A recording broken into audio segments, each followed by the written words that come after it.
कर्नाटक प्रदेश के बेलगावी के रहने वाले 13 सदस्य होते हैं जो कि उत्तर प्रदेश के प्रयागराज के महाकुंभ में स्नान करने के लिए 26 जनवरी 2025 को वहां से चलते हैं और यहाँ जब पहुंच जाते हैं तो उसके बाद उनका मेन मकसद था कि मौनी अमावस्या पर वो स्नान करें।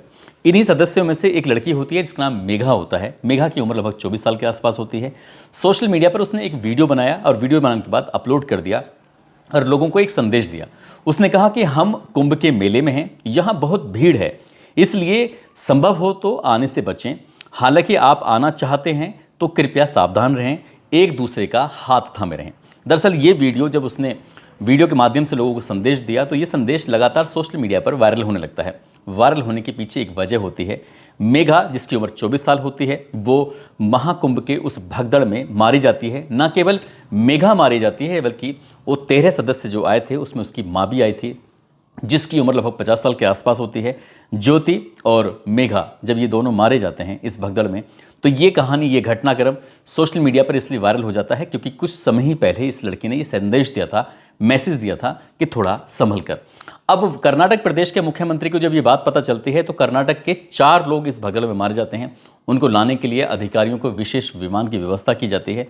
ये लड़की तो चली जाती है, लेकिन ये पता चलता है कि वहाँ यानी कि संगम तट पर ही नहीं बल्कि एक और जगह थी झूसी, वहाँ भी एक हादसा हुआ था और ये हादसा भी कोई कम बड़ा नहीं था। दरअसल एक हादसा था जो सोशल मीडिया की अलग अलग प्लेटफॉर्म पर वायरल हो रहा था, लोग उसके बारे में जान रहे थे, लेकिन झूसी के इस हादसे के बारे में किसी को कानो कान तक खबर नहीं पहुंची। लेकिन एक पत्रकार अचानक ही जैसे वहां पहुंचता है तो ये मामला भी सोशल मीडिया पर बहुत तेजी के साथ वायरल होने लगता है। दरअसल आज की कहानी के माध्यम से ये समझने की कोशिश करते हैं कि दूसरे हादसे में हुआ क्या था।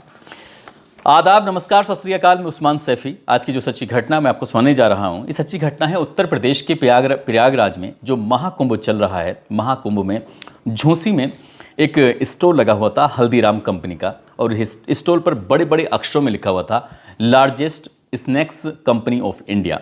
जैसे ही इसका एक छोटा सा क्लिप होता है, यहाँ पर लोग आ रहे हैं जा रहे हैं, थोड़ी भगदड़ सी थी। ये जो वीडियो था वो सोशल मीडिया पर वायरल होने लगता है और इस वीडियो की खबर लग जाती है ललन टॉप के एक पत्रकार को। ललन टॉप के पत्रकार ने जैसे ही इस वीडियो को देखा, देखने के बाद क्योंकि वो इलाहाबाद यानी कि प्रयागराज से ताल्लुक़ रखते हैं इसलिए उन्होंने इसे ढूंढने में थोड़ा वक्त लगा, लेकिन वक्त पर यानी कि 29 जनवरी 2025 की रात 12 बजे के आसपास तक इस हल्दीराम के इस स्टॉल के पास पहुंच जाते हैं जो एक काफ़ी बड़ा दुकान से भी काफ़ी बड़ा था उसकी साइज। जब वहाँ पहुँच जाते हैं तो पहुँचते पहुँचते ने रात के 12 बज जाते हैं। 29 जनवरी 2025 की रात 12 बजे, अब कुछ ही देर में 30 जनवरी की रात शुरू होने वाली थी। जैसे वहाँ पहुँचते हैं तो जेसीबी मशीन के माध्यम से कुछ और मजदूर लोग भी काम कर रहे हैं, पुलिस वाले भी देख रेख में लगे हुए हैं, कुछ लोग वहाँ वीडियो बना रहे हैं, तो कुछ लोगों का रेला है जो आ रहा है और जा रहा है। जेसीबी मशीन के माध्यम से जो वहाँ लोगों के चप्पल, शॉल, कपड़े, बैग इस तरह से पड़े हुए थे उनको एक साथ ऐसे इकट्ठे कर रहे थे जैसे कि कहीं से रेत या कोई मिट्टी का टीला होता है उसको जेसीबी मशीन से आगे बढ़ाते हैं। इस हिसाब से वो पूरा का पूरा जो मलबा था जिसमें बहुत बड़ी मात्रा में हज़ारों की संख्या में चप्पल थे, हज़ारों की संख्या में कपड़े थे, हज़ारों की संख्या में सामान था, उसको मलबे को ट्रैक्टर ट्रॉली में भर रहे थे। ट्रक में भर रहे थे। तभी पत्रकार ने पूछा कि भैया यहाँ कब से भर रहे हो? तो उसने कहा कि शाम 6 बजे से लगे हैं, 7-8 ट्रॉली यहाँ से इस तरह से जो सामान है वो यहाँ से भेज चुके हैं।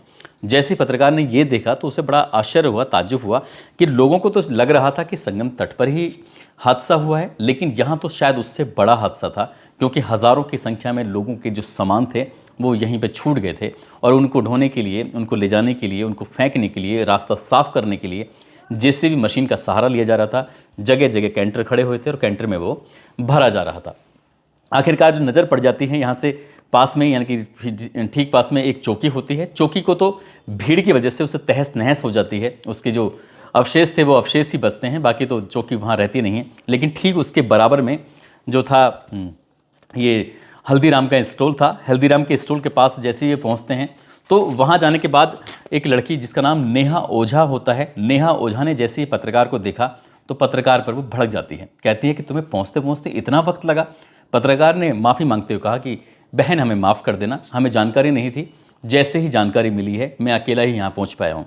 यानी कि अगर भारतवर्ष की बात करें तो तमाम मीडिया चैनल हैं, तमाम अखबार हैं, तमाम सोशल मीडिया पर काम करने वाले पत्रकार हैं, लेकिन महज एक पत्रकार थे जो ललन टॉप के पत्रकार थे। उन्हें भी 29 जनवरी 2025 की रात लगभग 12 बजे का समय हो जाता है। ठीक इस घटना के 12 घंटे से ज़्यादा का समय हो जाता है। जो पहली घटना होती है वो 28-29 जनवरी की रात होती है, और जब ये पहुंचते हैं तो इस घटना के लगभग 24 घंटे के बाद पहुंचते हैं। वहां जाकर जब इन्होंने देखा, उस लड़की से बातचीत करने की कोशिश की, तो लड़की गुस्से में तो थी ही। लड़की से पूछा कि यहाँ बेटा हुआ क्या था, तुमने अपनी आंखों से क्या देखा? उस लड़की ने कहा कि मैंने जो अपनी आंखों से देखा, 29 जनवरी 2025 की सुबह 4 बजे से लेके सुबह 8 बजे तक इस तरह से भगदड़ थी। महज 2 पुलिस वाले थे। लोगों का रेला जिधर चारों तरफ से रास्ते जैसे बंद हो गए थे और लोग एक जगह फंस गए थे। लोग निकलने की वजह से आपस में भगदड़ मच जाती है। उनके स्टॉल के पास भी कुछ लोग आ जाते हैं। कई लोग थे जो उनके स्टॉल के अंदर भी आ गए थे। लगभग 6 लोगों की गिनती तो उसने अपने आप से की थी कि जो उसके स्टॉल के अंदर मर चुके थे। बाकी कई ऐसे लोग थे जो घायल थे, वो उन्हें पानी पिला रही है, किसी को कुछ खिला रही है। उसके बाद जो ये जिम्मेदारी थी, ये पुलिस और प्रशासन की जिम्मेदारी थी, हमारी कोई जिम्मेदारी नहीं थी। वो लड़की रोते हुए कहने लगती है कि 1,80,000 रुपये उसके गले में रखे हुए थे। 1,80,000 रुपये भी किसी ने चोरी कर लिए हैं। कई लोगों के आधार कार्ड, पैन कार्ड या सामान यहाँ पर छूट गए हैं, यहाँ पर रखे हुए हैं। आप देख सकते हैं, अंदाज़ा लगा सकते हैं कि क्या स्थिति रही होगी। इसी बीच में जो उसका स्टॉल का मालिक होता है वो भी मौके पर पहुँच जाता है। वो मौके पर आने के बाद कहता है कि साहब, आप अंदाज़ा नहीं लगा सकते, इस हादसे में, यानी कि संगम तट का हादसा अलग है और ये झूंसी का हादसा बिल्कुल अलग है। यहाँ कम से कम 24-25 लोग तो मारे ही गए होंगे, ना जाने कितने लोग घायल होंगे। आखिरकार इस मामले को ऐसा क्यों दबाया जा रहा है, इसके बारे में कुछ पता ही नहीं चल रहा। जो काम पुलिस को करना चाहिए था वो काम आम लोग कर रहे थे, हम लोग कर रहे थे। पीने के लिए पानी की व्यवस्था भी नहीं थी। हमारी दुकान पूरी की पूरी तरह से उजड़ चुकी है। कैसे ये सामान वापस आएगा, कहाँ से आएगा? इस तरह की बातें करते करते कभी लड़की रोने लगती है तो कभी वो आदमी रोने लगता है। लड़की की आवाज़ बिल्कुल पूरी तरह से बैठ चुकी थी। तभी लड़की ने अपनी बातचीत में कहा कि वो पढ़ाई कर रही थी, उसे एक जॉब का ऑफ़र मिलता है, कुछ दिनों की पार्ट टाइम जॉब थी। उसे लगा कि यहाँ आकर कुछ वो पैसे कमा लेगी, लेकिन अब वो 1,80,000 रुपये जो उनके गले से निकल चुके हैं, चोरी हो चुके हैं, आखिरकार वो कैसे पैसे का इंतज़ाम करेगी, कैसे नहीं करेगी? इस तरह की बातें बताते बताते ज़ाहिर सी बातें वो परेशान होने लगती है। लेकिन जो इलाका था, जो जगह थी जहाँ पर बहुत सारे बड़ी तादाद में लोगों के सामान, चप्पल, शॉल, कपड़े वगैरह पड़े हुए थे, उनको जल्दी जल्दी साफ़ करने की कोशिश की जा रही थी ताकि किसी पत्रकार की नज़र न पड़ सके। लेकिन ललन टॉप के पत्रकार की नज़र पड़ी और ये वीडियो जब सोशल मीडिया पर अपलोड किया गया तो इसे लाखों की संख्या में लोगों ने देखा और जानने की कोशिश की कि आखिरकार यहाँ क्या हुआ होगा और कितने लोग इस हादसे में गए होंगे। साथ ही जब इस घटनाक्रम के बारे में पता चल रहा था तभी एक पत्रकार और आगे बढ़ता है। झूंसी थाना क्षेत्र का ही इलाका है। दिल्ली से आई संजना देवी और उसकी एक बहन होती है। बहन उससे मिल नहीं पा रही थी।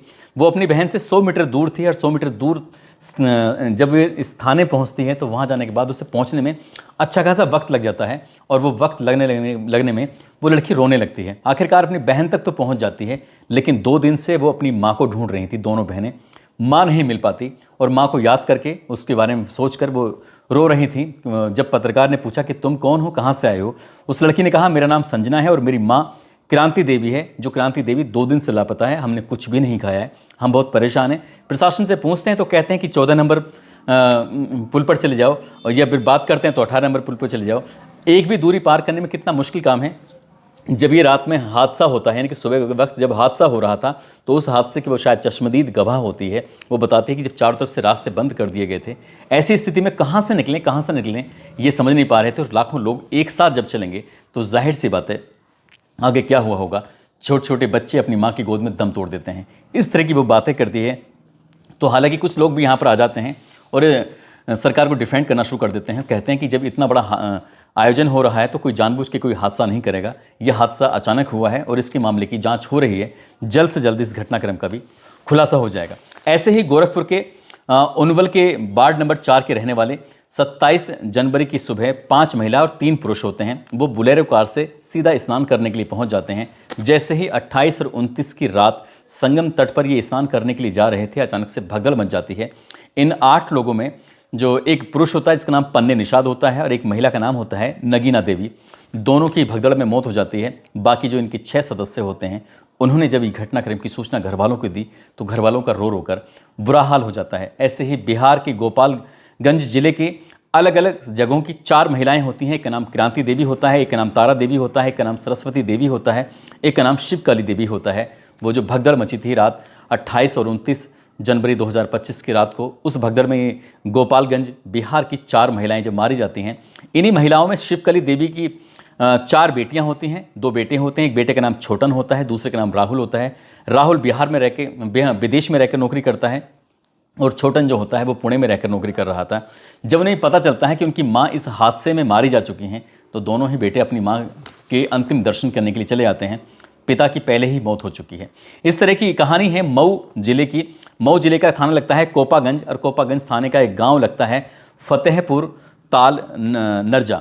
दरअसल यहाँ की रहने वाली एक महिला होती है, इसका नाम प्रभावती राजभर होता है। उनके पति होते हैं लाला राजभर। दरअसल इन्होंने एक प्लान बनाया कि हम भी कुंभ में जाएंगे, स्नान करके आएंगे। तो बेटी होती है, बेटी कहती है कि माँ मैं लगातार टीवी पे देख रही हूँ, मोबाइल पर देख रही हूँ, अखबारों में भी आ रहा है, वहाँ पर बहुत ज़्यादा भीड़ है, आपको नहीं जाना चाहिए। माँ यानी कि प्रभावती राजभर और जो पिता होते हैं लाला राजभर वो कहते हैं कि गांव से कई सारे लोग जा रहे हैं, अगर हम लोग भी चले जाएंगे तो कौन सी आफत आ जाएगी, इसलिए तुम घर पर रखो और हम लोग चले जाते हैं। अब यहाँ से ये चले तो जाते हैं, लेकिन 28-29 जनवरी की रात जब ये भगदड़ मचती है, हादसा होता है, तो उसमें प्रभावती राजभर जो इसकी उम्र लगभग 55 साल के आसपास होती है, वो तो उस भगदड़ में मारी जाती है और पति लापता हो जाता है। उसको ढूंढने के लिए 29 जनवरी को भी पूरा दिन ढूंढा गया और बताया जाता है कि शायद 30 जनवरी को भी वो मिल नहीं पाए थे। जब इस बात की सूचना बेटी तक पहुंचती है तो बेटी मीडिया वालों के सामने रो रो कर यही बात बता रही थी कि उनके जाने से पहले उन्हें रोकने की काफ़ी कोशिश की गई, माँ पापा मत जाओ, लेकिन गाँव के बाकी लोग जा रहे थे।